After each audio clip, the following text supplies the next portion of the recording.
The goal of the Maine Schools for Excellence work is to enhance educator effectiveness in student learning. And putting an excellent educator in every classroom is a priority of ours. And to do that, you need the systems in place to attract top talent and to develop top talent and to retain top talent. Maine Schools for Excellence connects a select group of schools in Maine with professional development opportunities, a new educator evaluation program, and performance bonuses that reward both professional growth and student success. Within each district, we've got local steering committees that are driving this work from the ground up. There's no cookie-cutter approach to this people system. These systems have to be tailored by the people within the district to make them their own.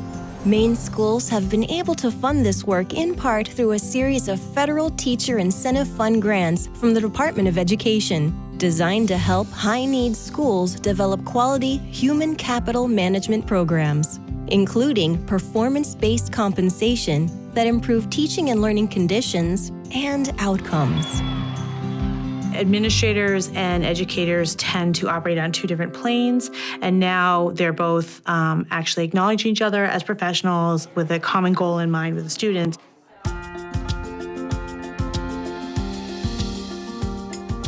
We're a school district in rural Western Maine. We're about 1,000 students, pre-K through 12, so I think, relatively speaking, across the country, a fairly small school district, so it is very difficult to get outside help. The Maine Schools for Excellence initiative provides Maine educators with specialized professional development and paid leadership roles for teachers.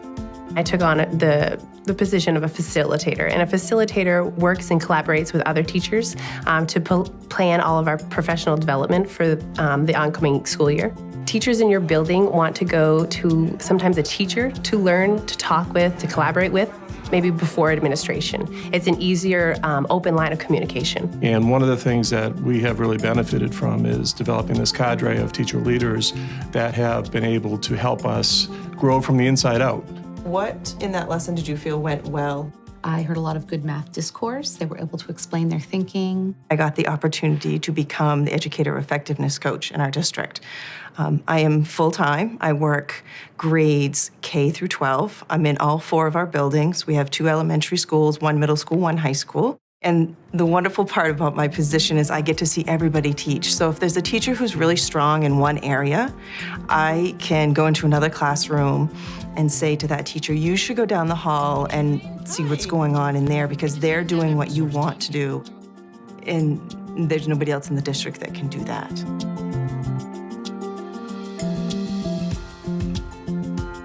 Teacher evaluation is a complicated issue. There's a lot of pressure on teachers when they start to think about, wow, my practice is going to be put under scrutiny. There's this tendency to immediately go into sort of a compliance orientation. And so through the TIF grant, we have been able to really involve the teachers in helping them see the benefits of enhancing teaching and learning. And I think some of the ways we've used teacher leaders is to really send that message that there's coherence here, that the standards for teaching and the work you do with students and the measures we use for students in our classroom and in our educator effectiveness system really work together to help the whole system improve. The standards were managing classroom expectations and student engagement. I saw, it just seemed like you had really nice established routines. The first time in a long time, our evaluations made sense. It was actually meaningful feedback. Student engagement, let's move to that. Okay. As a teacher in this process, for me, it's much more directed and it applies to your learning as an individual and also how your students learn.